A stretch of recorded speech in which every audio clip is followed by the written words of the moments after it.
Hi hello everyone. இன்றைக்கி நம்ம பார்க்க போகிறது ராஜ்மா பீன்ஸ் வச்சு ஒரு சூப்பரான மசாலா தாங்க செய்ய போகிறேன். இதுதான் ராஜ்மா பீன்ஸுங்க. இதை வந்து சிவப்பு காராமணின்னு சொல்லுவாங்க. இதை வந்து நல்லா 8 மணி நேரம் தண்ணியில் ஊற வச்சா இந்த மாதிரி ஆயிருங்க. இந்த மாதிரி கொஞ்சம் உப்பெல்லாம் வந்துடும். நம்ம இந்தளவுக்கு கொஞ்சம் சாஃப்டாக ஆகிற வரைக்கும் ஒரு 8 மணி நேரம், குறைஞ்சது ஒரு 6லேருந்து 8 மணி நேரம் ஊற வச்சா தான் இந்த சாஃப்ட்னஸ் நம்மளுக்கு கிடைக்கும். நல்லா ஊற வச்சுட்டு அந்த தண்ணியெல்லாம் வடிச்சிட்டு இந்த மாதிரி நான் நல்லா கழுவி சுத்தம் பண்ணி எடுத்துக்கிறேன். இப்போ இதை வந்து ஒரு குக்கரில் போட்டு நம்ம 3லேருந்து 4 விசில் விட்டுடலாம். இப்போ நான் எடுத்து வச்சுருக்க இந்த ராஜ்மா பீன்ஸ் எல்லாம் இதில் போட்டு இப்போ ஒரு குக்கர் எடுத்து குக்கரில் நான் ராஜ்மா பீன்ஸ் போட்டுக்கிறேன். இது கூடயே கொஞ்சம் சால்ட்டு, கொஞ்சமாக மஞ்சள் தூள் ஆட் பண்ணி இந்த ராஜ்மா பீன்ஸ் மூழ்கிற அளவுக்கு கொஞ்சமாக தண்ணி ஊற்றிட்டு குக்கரை மூடி ஒரு 4 விசில் விட்டுக்கிறேன். இந்த பக்கம் ராஜ்மா பீன்ஸ்க்கு தேவையான ஒரு மசாலா பேஸ்ட் ரெடி பண்ணலாம்.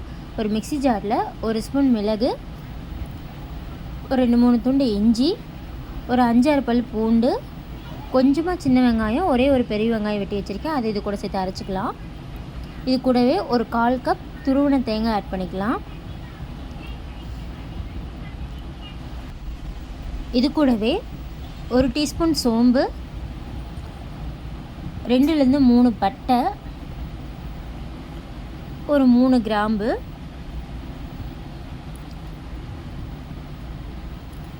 கிராம்பு ரொம்ப சின்னதாக இருந்ததுனால நான் 4 எடுத்திருக்கேன். உங்களுக்கு கம்மியாக வேணும்னா நீங்கள் 3 மட்டும் போட்டுக்கலாம்.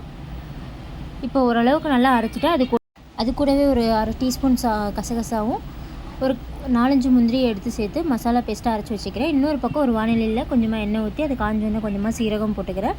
அது கூடவே கொஞ்சம் கருவேப்பிலை, 1 ஸ்பூன் இஞ்சி பூண்டு பேஸ்ட்டு சேர்த்து நல்லா வதக்கிக்கலாம். இஞ்சி பூண்டு பேஸ்ட்டோட பச்சை வாசனை போகிற வரைக்கும் நல்லா வதக்கிட்டு இது கூட நம்ம தக்காளி ஆட் பண்ணிக்கலாம். நம்ம ஆல்ரெடி வெங்காயம் பேஸ்ட்டாக அரைச்சிட்டனால நம்ம இதில் வந்து வெறும் தக்காளியை ஸ்ட்ரைட்டாக செட் பண்ணிக்கலாம். நான் ஒரு 3 தக்காளி எடுத்து சின்ன சின்னதாக கட் பண்ணி வச்சுருக்கேன். இதை நல்லா எண்ணெயில் ஃப்ரை பண்ணிக்கலாம். தக்காளி நல்லா மசிய வரும்போது அதுக்குள்ள மசாலா பேஸ்ட் ஆட் பண்ணிக்கலாம். இப்போ பார்த்திங்கன்னா தக்காளி நல்லா வெந்துருச்சு. இது கூட 1 ஸ்பூன் மிளகாய்த்தூள், ஒரு 1/2 டீஸ்பூன் மஞ்சத்தூள், ஒரு 2 டீஸ்பூன் அளவுக்கு மல்லித்தூள் ஆட் பண்ணிக்கிறேன்.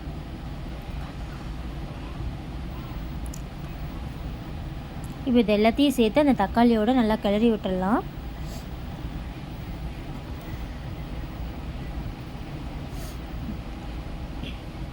தக்காளி நல்லா கிரேவி கன்சிஸ்டன்சி வந்ததுக்கப்புறம் இதில் நம்ம வேக வச்சு எடுத்துருக்க அந்த ராஜ்மா பீன்ஸ் ஆட் பண்ணிக்கலாம்.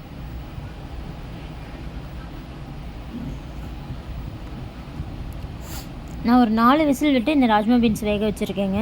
உங்களுக்கு 4 விசிலில் வேகலை அப்படின்னா நீங்கள் எக்ஸ்ட்ராவாக 2 விசில் விட்டுக்கலாம். எனக்கு 4 விசில்லையே நல்லா வெந்துருச்சு. இப்போ இதை நல்லா அந்த கிரேவியோடு கலந்து விட்டுட்டு நம்ம ராஜ்மா வேக வச்ச தண்ணி கொஞ்சம் தனியாக எடுத்து வச்சுருக்கோம். அந்த தண்ணி இதில் ஆட் பண்ணிக்கலாம்.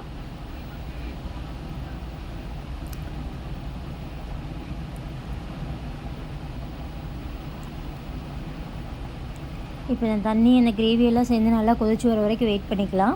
இப்போ அது வரைக்கும் மூடி போட்டு நல்லா கொதிக்க விட்டுடலாம். இப்போ ஒரு 5 நிமிஷம் கழித்து அதை திறந்து பார்க்கும்போது நல்லா கொதிச்சு வந்திருக்கும். இந்த மாதிரி நல்லா கொதிச்சு வந்தோன்னா நம்ம அரைச்சி வச்சுருக்க மசாலா பேஸ்ட் இதில் ஆட் பண்ணிக்கலாம்.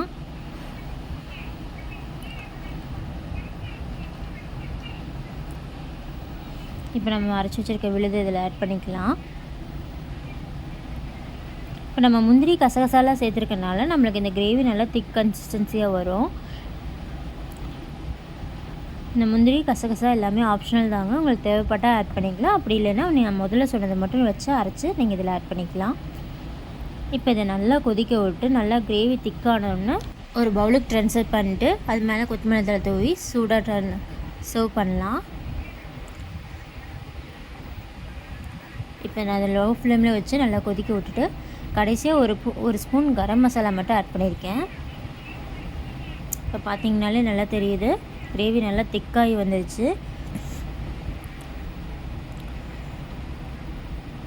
பார்க்குறக்கே நல்லா கலர்ஃபுல்லாக வந்திருக்கு. இந்த ராஜ்மா பீன்ஸில் நிறைய நார்ச்சத்து இருக்குது. அதே போக அது மாதிரி இரும்பு சத்தும் நிறையா இருக்குது, பொட்டாசியம் மேக்னீஷியம் நிறையா இருக்குது. ஸோ இது நம்மளோட வெயிட் மேனேஜ்மெண்ட்டுக்கு ரொம்பவே ஹெல்ப் பண்ணும். இதில் ஹை லெவலில் ப்ரோட்டீன் இருக்கிறனால அது நம்மளோட பசி உணர்வை கட்டுப்படுத்தி கொலஸ்ட்ராலை குறைக்க ஹெல்ப் பண்ணுது. ஸோ ஃபைனலாக இது ஒரு பவுலுக்கு ட்ரான்ஸ்ஃபர் பண்ணிக்கலாம். இந்த ராஜ்மா பீன்ஸை நம்ம ஃபுட்டில் ஆட் பண்ணிக்கிறது ரொம்ப ரொம்ப நல்லதுங்க. ப்ரெக்னென்ட் லேடிஸ்க்கு ஸ்டார்டிங்கில் ஃபோலிக் ஆசிட்னு ஒரு டேப்லெட் கொடுப்பாங்களோ அந்த டேப்லெட்டில் இருக்க அத்தனை சத்துமே இந்த ராஜ்மா பீன்ஸில் இருக்குங்க. அது குழந்தையோட கருவளர்ச்சிக்கு ரொம்பவே ஹெல்ப் பண்ணும். நெக்ஸ்ட்டு பார்த்தீங்கன்னா இதில் வைட்டமின் B6 இருக்குது, நிறைய ஆன்டி ஆக்சிடென்ட்ஸ் இருக்கனால இது நம்மளோட ஸ்கின்னுக்கும் ஹேர் க்ரோத்துக்கும் ரொம்பவே ஹெல்ப் பண்ணும். இந்த வீடியோ கண்டிப்பாக உங்களுக்கு யூஸ்ஃபுல்லாக இருந்திருக்கும்னு நம்புகிறேன். இன்னொரு ரெசிபியோடு நான் உங்களை பார்க்குறேன். அது வரைக்கும் நம்ம சேனலை சப்ஸ்கிரைப் பண்ணாதவங்க, நம்ம சேனலை புதுசாக பார்க்குறவங்க நம்ம சேனலை கண்டிப்பாக சப்ஸ்கிரைப் பண்ணிக்கோங்க. இதை உங்கள் ஃப்ரெண்ட்ஸ் அண்ட் ஃபேமிலி கூட ஷேர் பண்ணுங்கள். தொடர்ந்து நம்ம சேனலை வாட்ச் பண்ணுங்கள். Bye bye.